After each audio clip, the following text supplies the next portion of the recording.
Oh, look, I think it's a mix of both. I think, you know, there has to be, I've said this all along, you have to have that top down. You have to have the boards have to be accountable and want to do the right thing. I think unless you have that top down approach, the message getting through, you're always going to have these issues. At the end of the day, banks are there and financial institutions, they're in the business of making money. Anti-money laundering, counter-terrorist financing, it's not organic to banking. I think that the only way that we're ever going to get to a situation where there is a significant, I guess, commitment in the financial arena to do the right thing is you've got to have the board stand up and can take accountability. Governance. I mean, governance is the key, having sound governance structures. I think what we've seen recently with, obviously, Hong Kong, Shanghai being the obvious institution, where was their governance? Where was it? It just, you know, their model worked on a franchise sort of situation. Having a franchise situation, how does the head office know what their department in Mexico is doing or their branch in London? You have to have the board accountable, having that oversight, top-down approach, and I think until you have that, we're going to see these issues crop up all the time.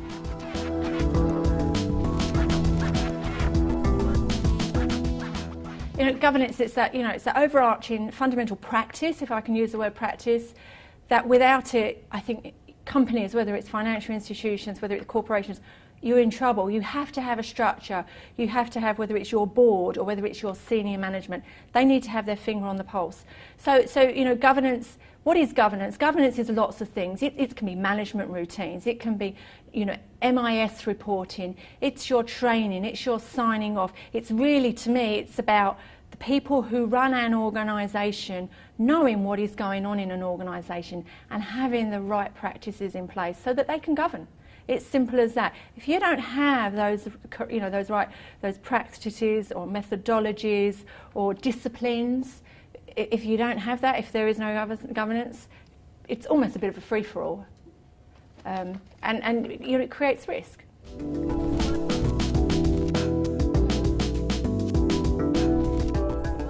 Look, I think, you know, I've talked about this with my colleagues in the industry about assurance. You know, typically assurance, or the assurance function, sits within what we'd call the second line of defence, usually within your compliance group or your risk group. And that's good, and it probably should sit there for the most part. Having said that, personally, I think there has to be a level of accountability within a business, and again, whether it's a financial institution or any other type of company that does quality assurance, there's got to be some sort of, you know, testing or self review within a business line itself. The benefits of doing that is you get that accountability and understanding too. You know, compliance. It's all very well compliant, whether it's compliance or the risk department or the quality assurance function coming in after the fact and doing their QA testing, making sure the I's are being crossed or dotted, sorry, and the T's are being crossed. I think before that you need to have that level of responsibility, accountability and onus within the business, with the supervisors of the business, because at the end of the day, the buck stops with them. They're accountable. They're accountable for managing the risk. They're accountable for compliance.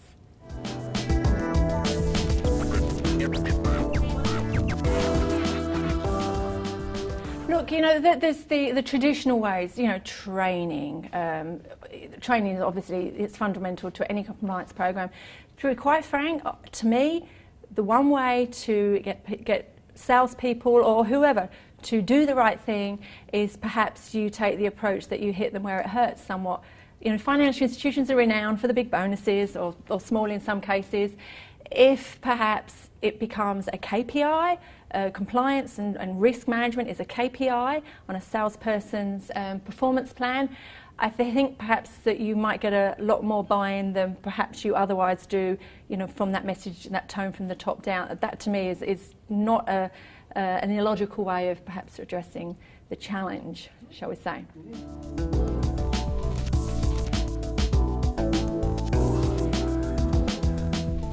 Oh look, training plays a big part, it goes without saying. I think the important thing is that training needs to be targeted training. Most reporting entities will have training, what is AML, what is CTF, the fundamentals. And I think for the large part, you know, any reporting entity in Australia, most employers would be able to tell you what money laundering is. Where it's important is training you to do your job in the way it should be done in compliance with the rules. So what are those rules that apply to your business? If you're in a customer onboarding team, you need to know obviously about the CIP, the KYC that you need to collect and whether you need to verify.